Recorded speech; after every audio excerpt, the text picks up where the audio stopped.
The study of the history of science shows that the difficulty lies not so much in developing new ideas as in escaping old ones. John Maxwell was a Scottish mathematician who's responsible for the classical theory of electromagnetic radiation and showed that electricity and magnetism and light were all different manifestations of the same basic phenomenon. Of course, it was Mark Twain who said it even much more simply. It ain't what you don't know that gets you into trouble. It's what you know for sure that just ain't so. For more than 50 years, people have been coming to me when they've been lost in the valley of delusion, suffering from physical, mental, and emotional challenges, lost in the valley of pain, suffering, created by our inhumane and foolish culture and its manipulative media. Today, we're going to be talking about wisdom, what it is, how to achieve it, and how to use it to transform our lives. And there's never been a time in history when it's been more important for us to learn what wisdom is and how to use it.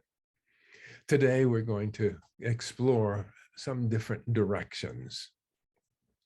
If you've ever been lost in the woods, you know how important it is to get up to the top of a hill so that you can look around and see in all directions. And that way you can make wiser choices about which direction you want to head in. Similarly, I like to begin today by going up into a tower of wisdom so we can look around. And we begin this, of course, by going within. So allow yourself to find a comfortable place to be in, where you can relax comfortably.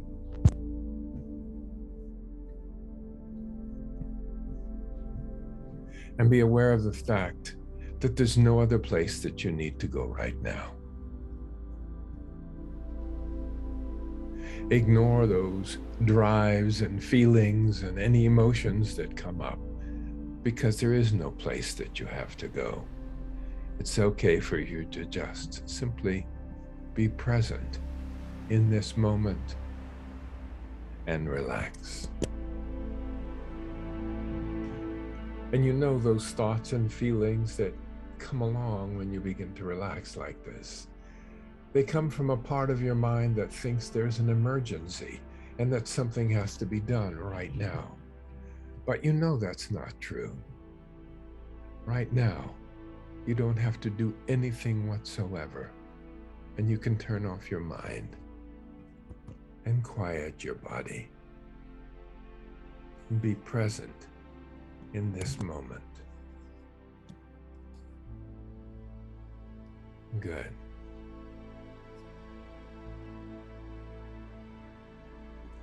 Relax your eyelid muscles. And when you have them relaxed all the way down to that point, they just don't want to open at all. Gently test them and send that feeling of relaxation flowing throughout the rest of your body.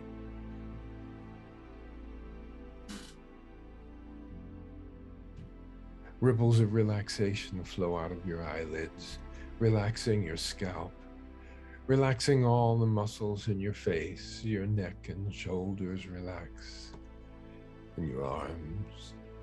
And you feel that relaxation reach the tips of your fingers. And when you do, take a deep breath in, breathe that relaxation up through your arms into your chest. And as you let that breath out, release and slip into that little pause after you breathe out and before the next breath comes in, bringing in pure oxygen, pure white light, breathing in peace and calm, and feel your chest relax with each breath out and sink into that little pause after you breathe out and before the next breath comes in. Feel your stomach and abdomen relaxing, your pelvis, your legs, your knees, all the way down to your feet, more and more relaxed.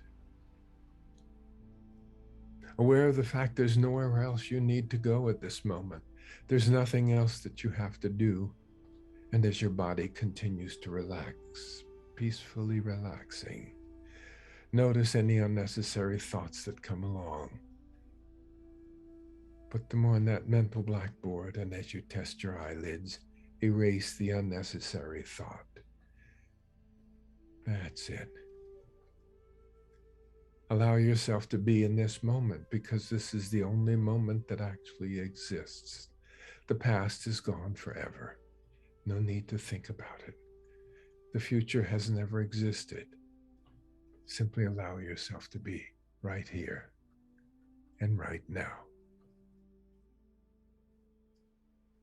And be aware that in this moment, that in each moment, you have the ability to choose, and that you have the ability to choose wisely. I want you to imagine that there's a tall tower right in front of you, and at the top of this tower, there's a control room. And in that control room, you have the ability to look into the past, to look into the future. You have the ability to tap into a huge brain, like a vast computer, that in turn taps you into everything that you've ever known. It taps you into other things that have been known to other people.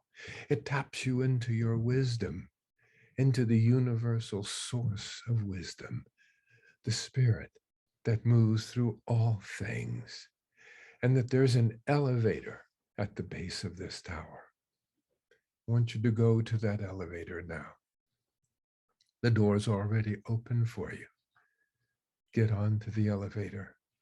And as you turn around, look up over the door, and you see the number 1.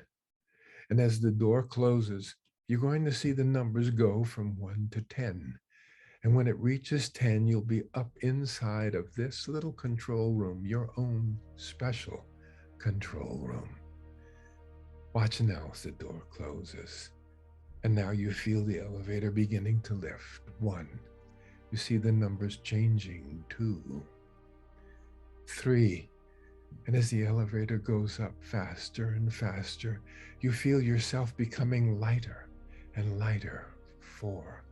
As you leave behind all unnecessary tensions. 5, 6, letting go of all unnecessary thoughts, just letting them flow out of your mind as you rise higher and higher.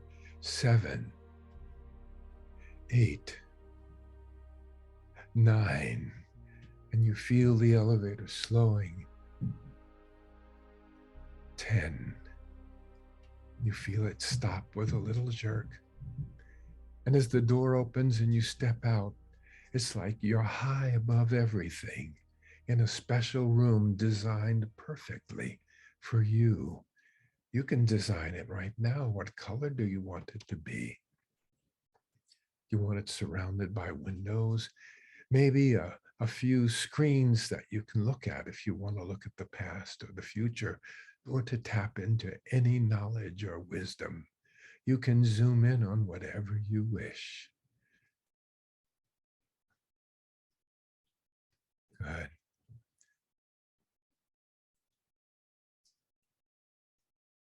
And here in this special place, you can even look down upon your body where it rests peacefully down on earth.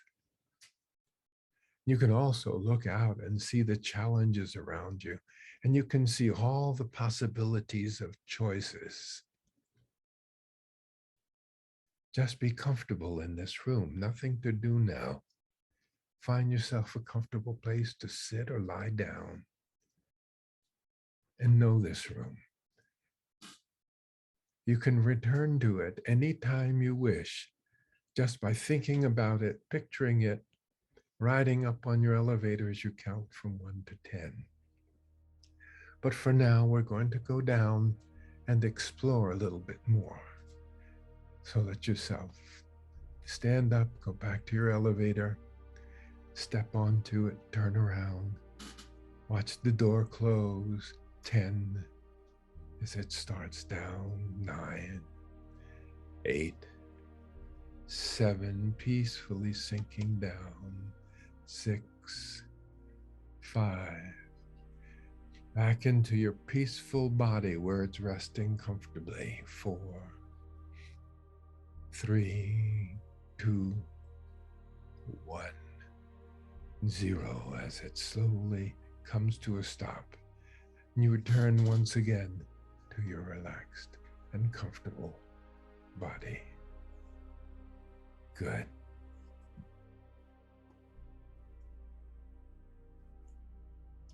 And take a moment and notice how comfortable you feel.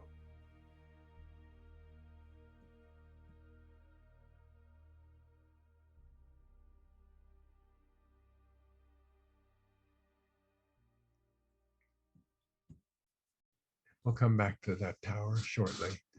But we're here to talk about wisdom. So I'd like to make a couple of comments about wisdom. What is it? It has to do with making mental choices.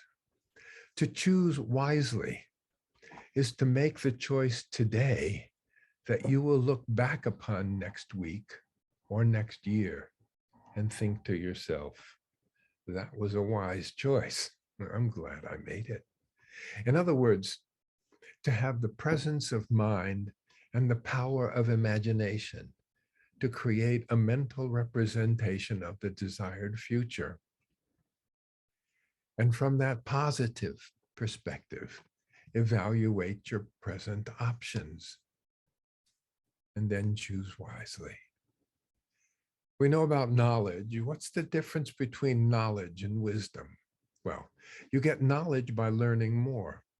You get wisdom by letting go of that which is not needed for the task at hand. Knowledge comes. Wisdom lingers. You gain knowledge by learning something every day. You gain wisdom by letting go of something every day.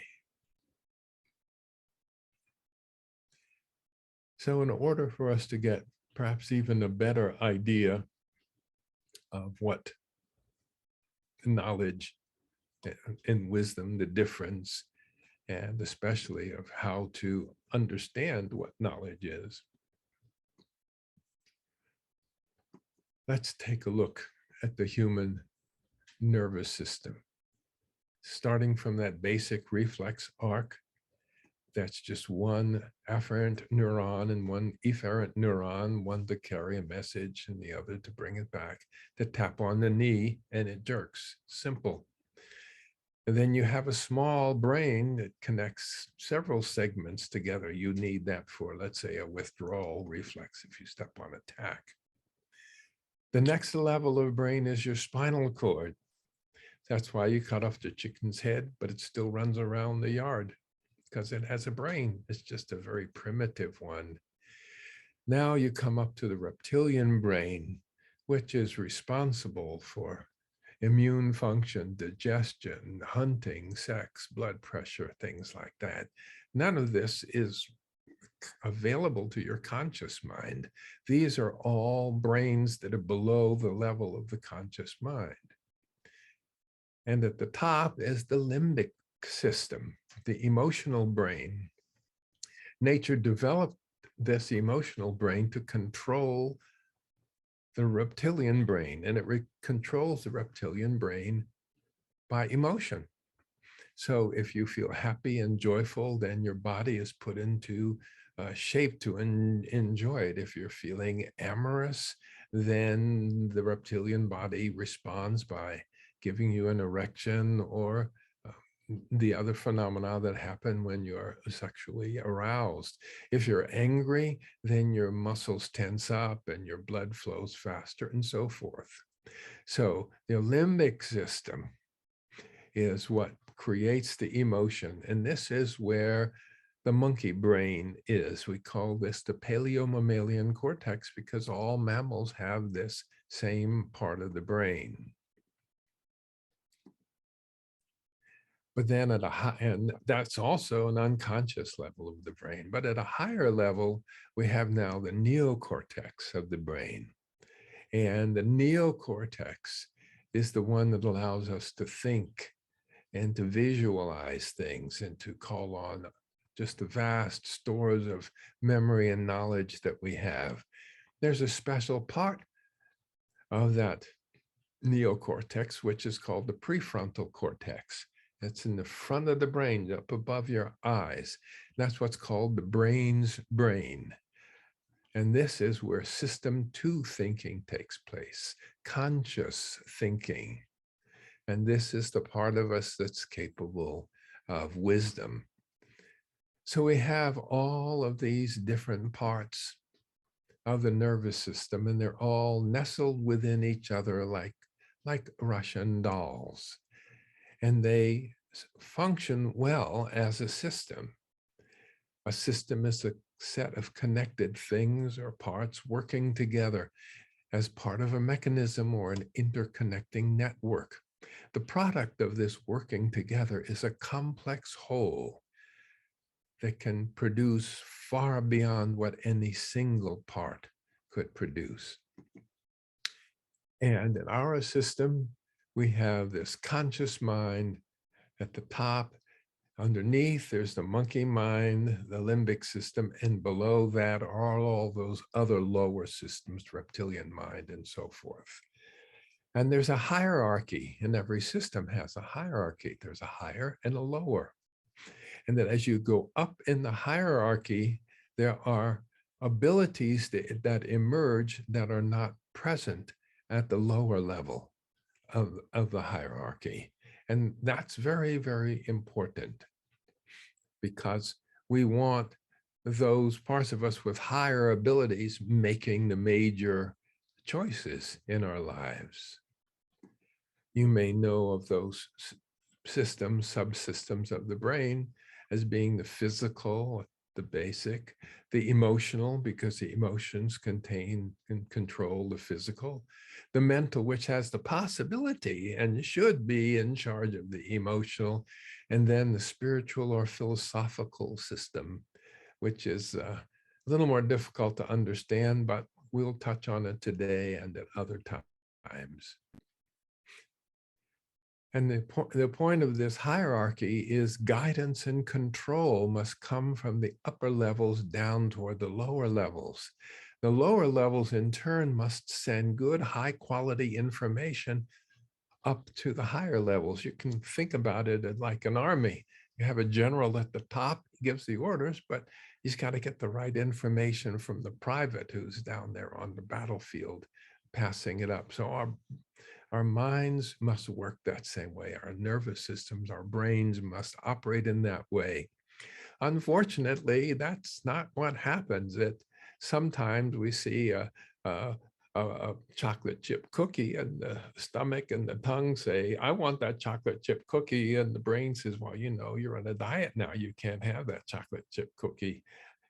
And the stomach and the tongue say, oh, we want cookie. And you find yourself eating that cookie because you've just had an insurrection. Too many of the choices that we're making are making because subcortical parts of us are making the decisions for us. Again, just a quick look at that limbic system, the thalamus, the hippocampus, the amygdala, and the hypothalamus, and the olfactory bulb. And the capacity of, just want to look at just the different levels of the brain. If we think, if we look at the brain of a fish or a frog, a crocodile, a monkey, chimpanzee, or a human, we can see that the brains all look the same. They have the same parts, except the higher and higher mammals begin to have this big neocortex that allows us to do this special kind of thinking. So if you throw corn on the ground, a chicken will eat it up. If you throw it through a fence, the chicken will try to stick its head through the fence to get it, but it won't be able to get it because the fence is in the way and it won't think to do anything else. But if it's a dog on one side of that fence and you throw a piece of meat on the other side, well, that dog will go over that fence, or that dog will go under that fence, or it'll run around the edge of that fence, but it will get to that meat. But if there's a latch on the fence, the dog's brain can't quite figure out how to open the latch. But if you have the brain of a monkey, it can open that latch because it's a higher level of brain, higher thinking. But if it's a combination latch, oops, monkey's not going to be able to open that combination lock. But if you have even the mind of a child, you can open that lock, and so forth. So we have these higher and higher levels of mind. What we want to be able to do is to use those higher levels of mind, because those are the ones that can reach the level of wisdom.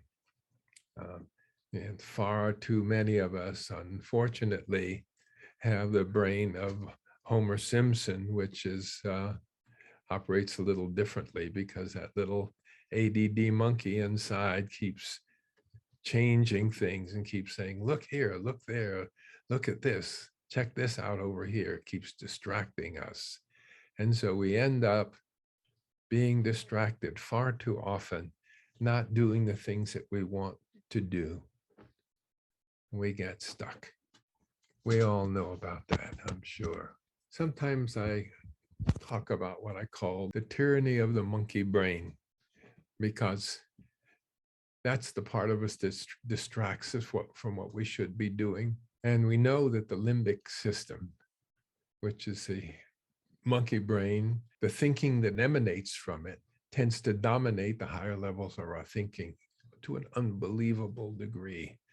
The vast majority of all of our diseases, illnesses, social dysfunction, wars, addictions, broken families, racism, failure, unhappiness, the human suffering as a result of all of that is all the very result of that simple process of those lower levels of the mind overcoming the higher levels. And that's why we need to upgrade our mental operating system. The monkey mind worked perfectly 100,000 years ago, even 50,000, even 10,000 years ago. You could do just about everything with that. But more recently, we have this very complex world, and we've got to upgrade our thinking. And that failure of our upgrade in thinking has been taken advantage of by the system. And so our problems are magnified by the depredations of the mind control techniques of our media and the billionaires and the sociopaths that are using it to hijack our lives. Once again, wisdom is the choice now to do what you will look back upon tomorrow and think, that was wise. And the hijacking that I spoke of, we've been hijacked into believing that happiness we gain from getting more. We gain prosperity by going into debt. We gain health by going to our sick care system. Patriotism is controlled by fear and propaganda instead of community shared effort. Our thinking has been hijacked because we've been taught to think in the old paradigm and not in the new paradigm, as we've been learning. So let me review just briefly the two basic systems, the monkey mind and then the higher mind. The monkey mind thinks in the form of what we call system one. It's fast. Its defining characteristics are that it's unconscious, it's effortless, automatic, without self-awareness or control. And as far as it's concerned, what it sees is all there is. There's nothing else. That's what the monkey thinks. The role is to assess the situation and react. That's automatic. System two, the slow system. Its defining characteristics are it's deliberate and conscious. It's effortful, controlled mental processes. With self-awareness, control is logical and skeptical. And its role is to seek new and missing information and to make intentional decisions. So let's go on and have some experience of system one. You've probably seen this before, but still look at it. You see that long, what appears to be a long line and a short line. If you measure it, you find out they're exactly the same. But when you look at that optical illusion we all know about, you find that they look different. And that's because the monkey mind has decided that they're different before it ever gets to your consciousness. The dot in the middle looks smaller on one side than the other. Take my word for it, they're exactly the same. And then there's the 9-dot problem. Your goal here is to draw 4 straight lines without lifting your pencil from the paper. And you have to go through all the dots. Try it. 1, 2, 3, 4. 1, 2, 3, 4. And do it on a piece of paper and try it. I'll tell you later what one answer is. It can be done. And here you see lines. Those lines going from left to right. Are they parallel or not? They don't look parallel, but they are. The monkey mind has interpreted this before it reaches you. And read this out loud now. Now read it again, but proofread it this time. You didn't really see what was there. The monkey mind already interpreted.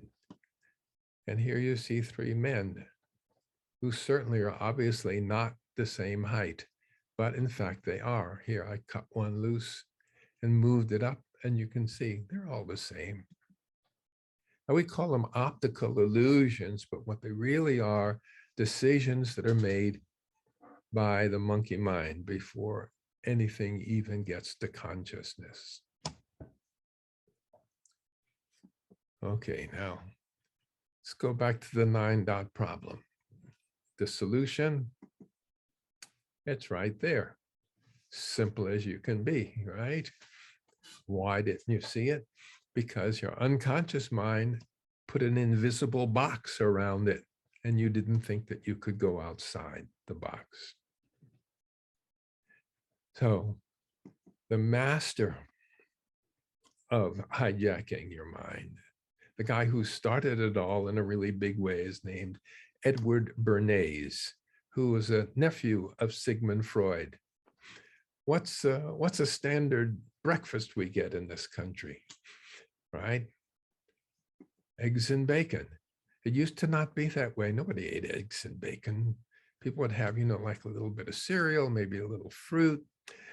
But Mr. Bernays, working for the Hormel Ham Company, sent out a letter to thousands of doctors and saying, since people have hard work to do, is it a good idea that they should have a heavy breakfast in the morning, before they go out? And the pharma and a lot of the doctors answered, and some of the ones he sent out, 3,000 of them say, yeah, that sounds like a good idea. So he put out an ad, 3,000 doctors agree. A heavy breakfast in the morning, like ham and eggs, is a healthy thing. And guess what? We all turned into bacon and eggs eaters. And working for the Lucky Strike company, Lucky Strike wanted to be able to expand the number of sales of their cigarettes, but women didn't smoke. It was considered very gross for women to smoke in public or anything like that. So he got Bernays did several high fashion models to walk at the beginning of the Easter parade, and at a certain signal, at a certain corner, they were all to take out the cigarettes and light them. And he made sure that the press was on that corner to see that something special was going to happen. And at a certain moment, that's exactly what happened. They all pulled out their cigarettes and they smoked them. It went out in all the papers, and the story that accompanied them was that they were holding their freedom torches. They were liberated now because they could smoke. And that was the beginning of women being able to smoke. And so the advertisements continued, do you inhale? Because at first women didn't inhale. Well, we had to get them to inhale first. So we promoted that. So this was a fellow who started us thinking in this way. Up until this time, people bought things because they needed them. But ever since Bernays came along with his ideas, there was a different idea that people had. People bought things because they wanted them, not because they needed them. And that was really the beginning of this world we have now with our attention engineers by the hundreds of thousands trying to control our eyeballs, to get us to pay attention to what they want and to sell us what products they want. And I have quite a bit of notes on this, but I think I'll move ahead because of time. I'll share the rest of these with you in a little bit later time. But do want to tell you a little bit about Daniel Kahneman, who won a Nobel Prize for studying what motivates people to make the choices they make. Here's a couple of words. Okay, there's a couple of vowels missing. If you fill it in, what does it come out to be?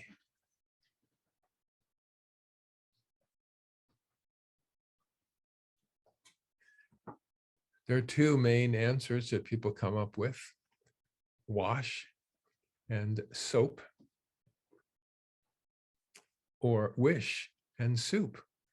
It turns out that if I had been talking about getting the dishes cleaner and I showed you this, you'd see wash and soap. If I was talking about feeling hungry, you would see wish soup. Without your planning it, that's what would happen. The Florida effect. You have your subject and you talk to your subject. You tell a story that talks about Florida, about someone being kind of forgetful, a bald-headed guy who lives in Florida. And then the idea is you say, okay, now you need to go down the hall and there's someone who will give you the next part of the test down that hallway. And then they measure the people walking down the hallway. And whenever the story has any kind of words like Florida, forgetful, or bald, or gray, or wrinkle, people walk slower because their unconscious minds are thinking about being older, and that automatically they walk more slowly.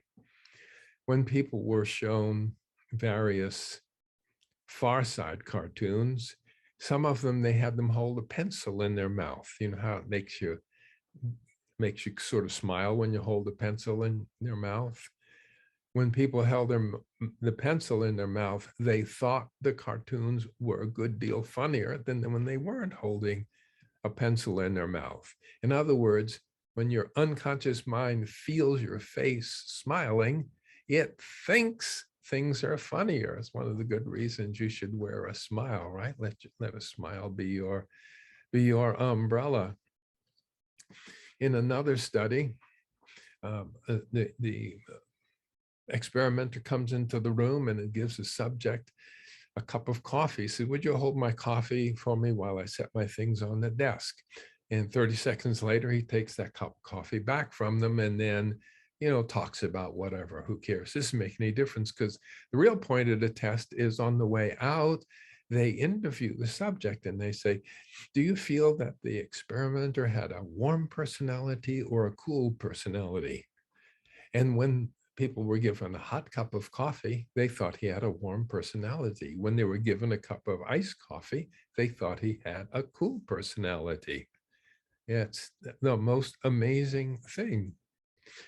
In another study, there was at a certain kitchen in a British university, they had a coffee pot, and you're supposed to put in a quarter every time you take a cup of coffee. Well, they were using up a lot of coffee, and they got very few quarters. Well, there was a poster that was sitting right there next to the coffee pot. And so they started an experiment, and they put various pictures on the posters. Sometimes they would have flowers. Sometimes they would have eyes. Other times leaves, and other time other eyes. Well, on the right side of this chart, you can see how much more money they collected from people when there are eyes. Nobody said anything, but the simple presence of eyes on the poster makes you be more honest, and you have no idea that it's happening. All right. And finally, here's the problem for you. A bat and a ball cost $1.10 total. The bat costs $1 more than the ball. How much does the ball cost? Pretty easy, right? Well, your answer is probably wrong, because you probably thought the ball cost 10 cents. Well, that couldn't be.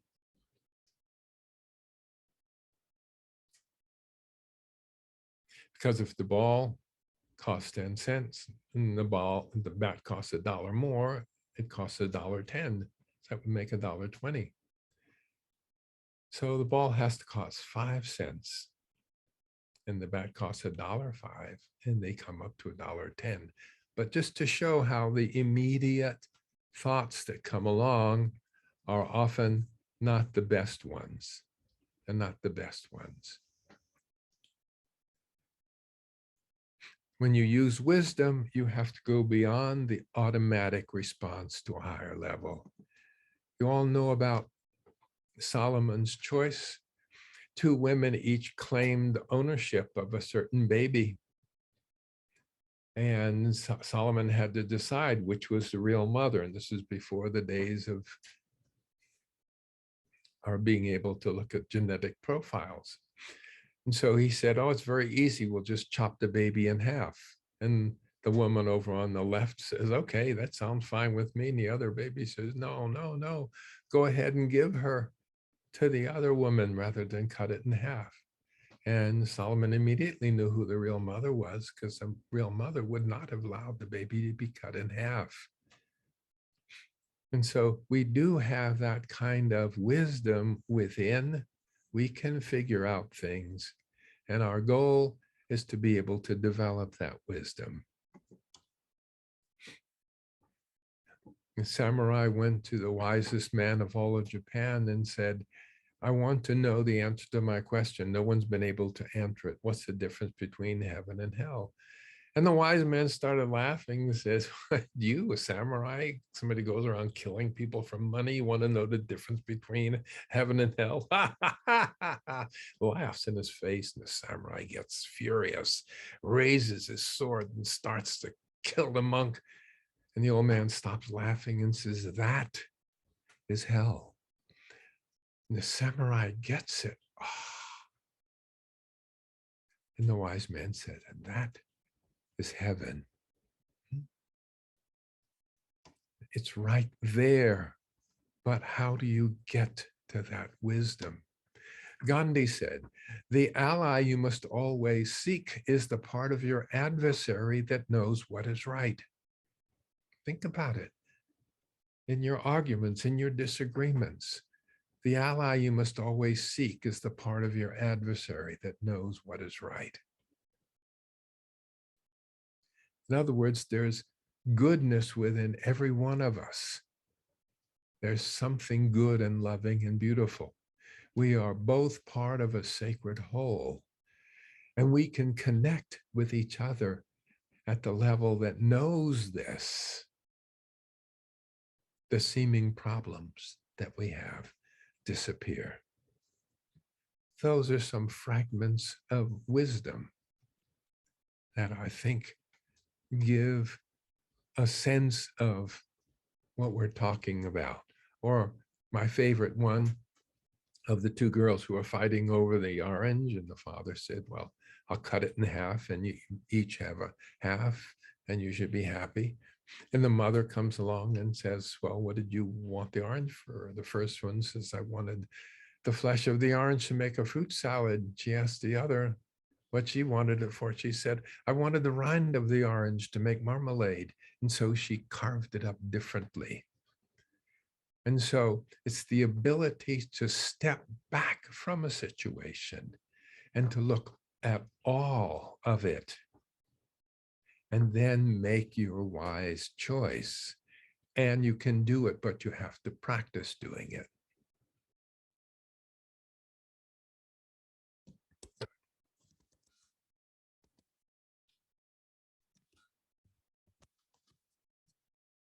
So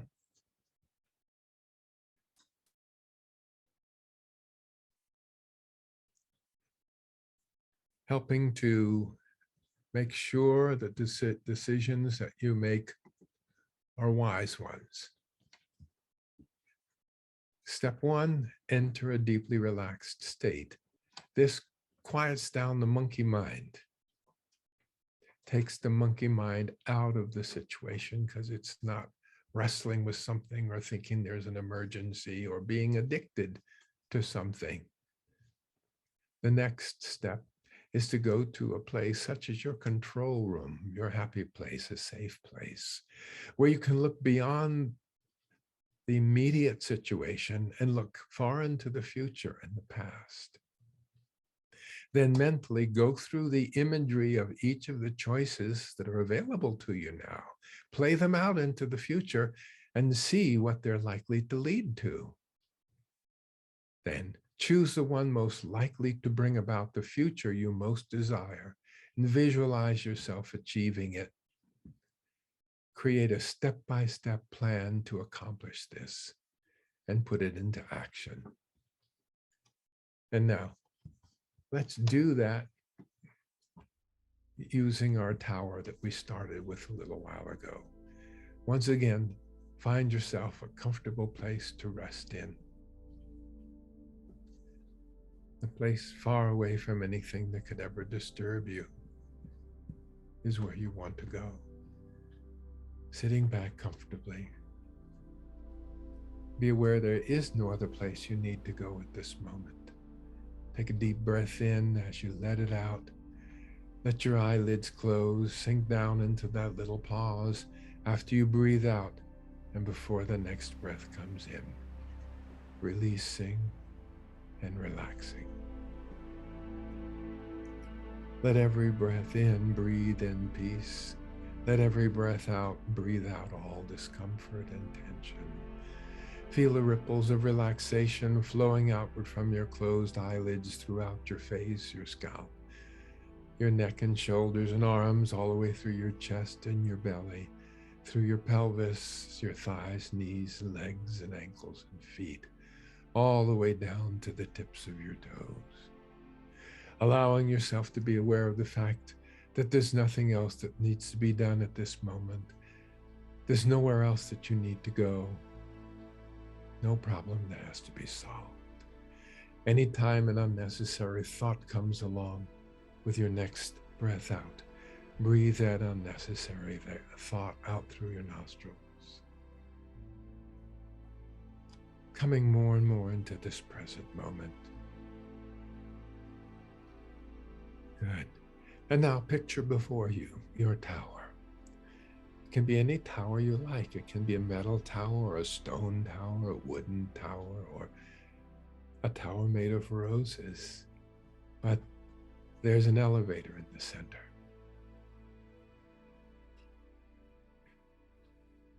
Go to the elevator in the base of this tower. Step on, turn around toward the door, and as the door closes, watch the numbers go up from 1 to 10.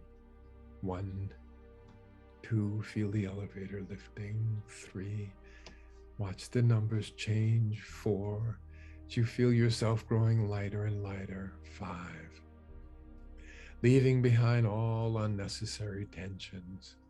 6, letting go of all unnecessary thoughts, just letting them flow out as you rise higher. 7, 8, lighter and lighter. 9, feeling the elevator beginning to slow to a stop. And then 10. As the door opens, you step out. You're high above everything. Look around your beautiful control room.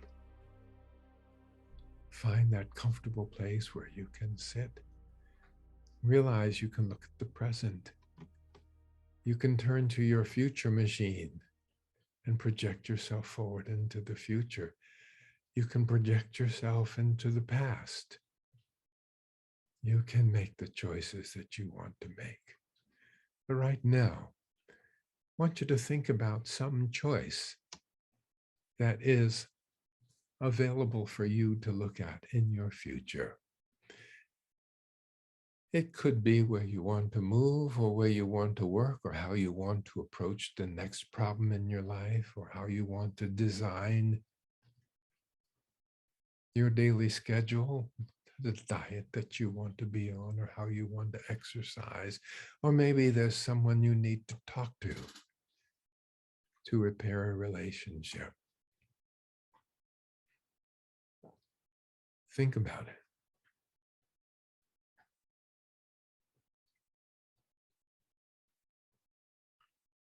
You can pause for as long as you want to.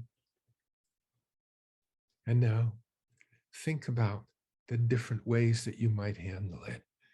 What are the choices that you see that are available to you right now?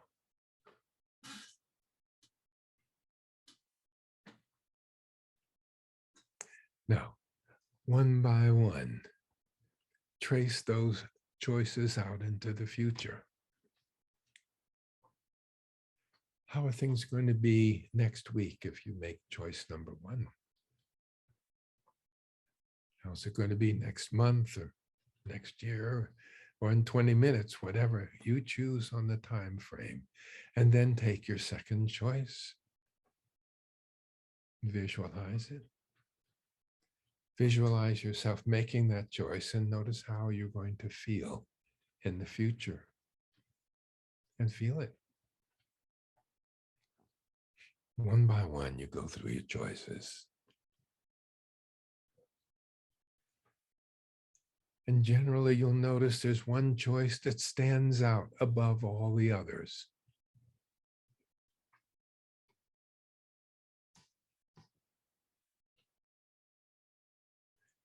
And imagine yourself making that choice. You may find that the choice that has to do with being patient, being accepting, having the courage to make the right choice, which is often the hardest choice. Often it's about love and caring. It's about being honest. It's not about comparison or judgment. It has to do with accepting people as who they are. It has to do with being a good friend, a good participant, a good member of a group. However it is, picture yourself making the right choice and being really successful, and feel the feeling of success. Feel the joy. Yeah, that's it. Because the stronger you can let yourself feel that feeling, the stronger a case you're making to the rest of your nervous system and the rest of your body.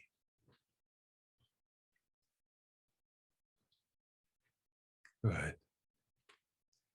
Now, as you return back to the present moment, think about What are some of the automatic negative thoughts you need to just drop out of your mind and out of your life?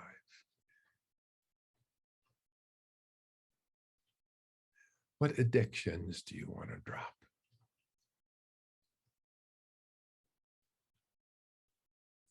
What's the creative behavior that you need to perform in order to accomplish it? What are the resources you need to call on to create this future that you have in mind? Think in terms of your friends, the internet, library, resources within yourself, your talents, your passion, your own drive, your own self-confidence. Think about what you need to bring to bear to make that wise choice. Visualize yourself doing it. Make a promise that you're going to create the schedule that you need. And imagine yourself being catapulted toward the future. Imagine you can feel yourself already moving in that direction. And then when you're ready, go back to your elevator, climb on board, face the door, watch it close, come back down. 10, 9, 8, 7, 6, 5, 4, 3, 2, 1, 0. As your elevator stops, the doors open. Be back in your body, resting comfortably, feeling really positive, having a sense now that there's a clear way for you to make wise choices in the future. Good.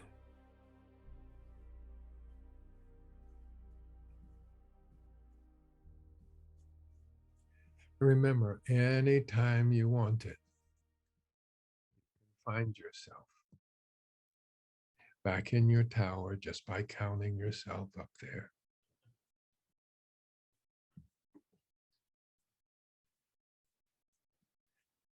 Make the wise choice by visualizing it in the future.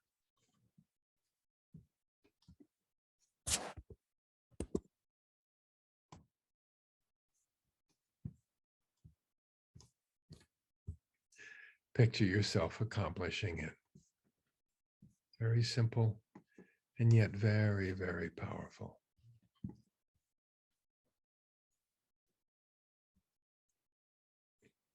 Good.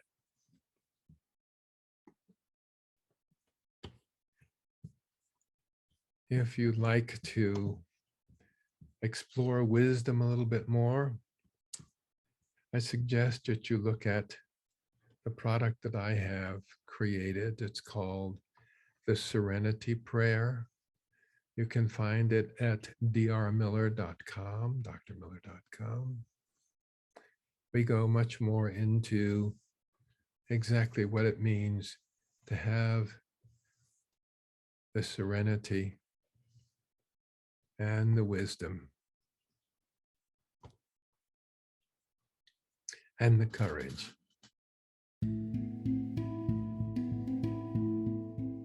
As I bid you adieu until our next session, I'd like to share with you the fact that I truly love bringing this extraordinary material forth and sharing it with you. And it is the result of more than 50 years of highly focused research and product design. My goal has been to create extremely affordable programs that are far superior to anything else that's available for your personal healing and life transformation, as well as for the healing of our planet as a whole. Even though I love sharing it with you, it is extremely time-intensive to gather the material, put it in an easy-to-understand format, and then record it in my studio, edit, add music, and mix down the final product. It's also quite financially taxing, requiring tens of thousands of dollars worth of equipment, salaries, and significant day-to-day overhead. In order for me to continue doing this, however, I'll need a vote of confidence from you, every one of you, in the form of financial support.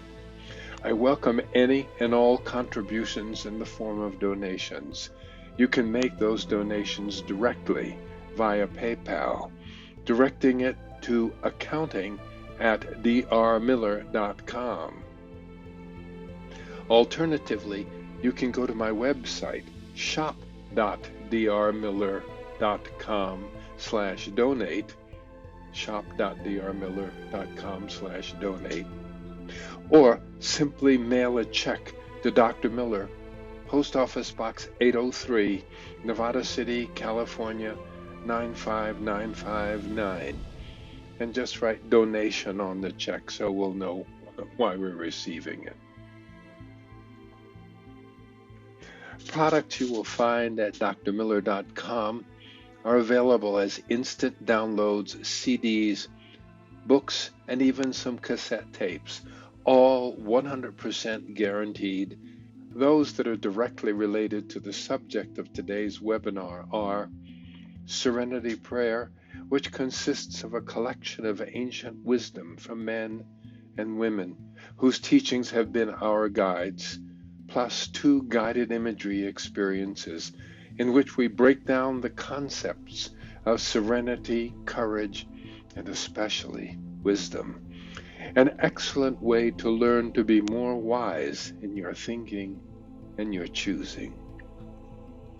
Personal Excellence is a 12-part training in applying all the techniques of selective awareness, mindfulness, and guided imagery meditation. You will find 6 stimulating lessons and 6 different guided imagery experiences focused on learning deep relaxation meditation, freeing yourself of bad habits from the past, developing new, wise behaviors for the future, creating a powerful life vision for your future, and developing effective future plans for achieving it. Because making any significant changes in your life involve being able to let go of all the attachments and behaviors from the past, you will find accepting change and moving on of great value.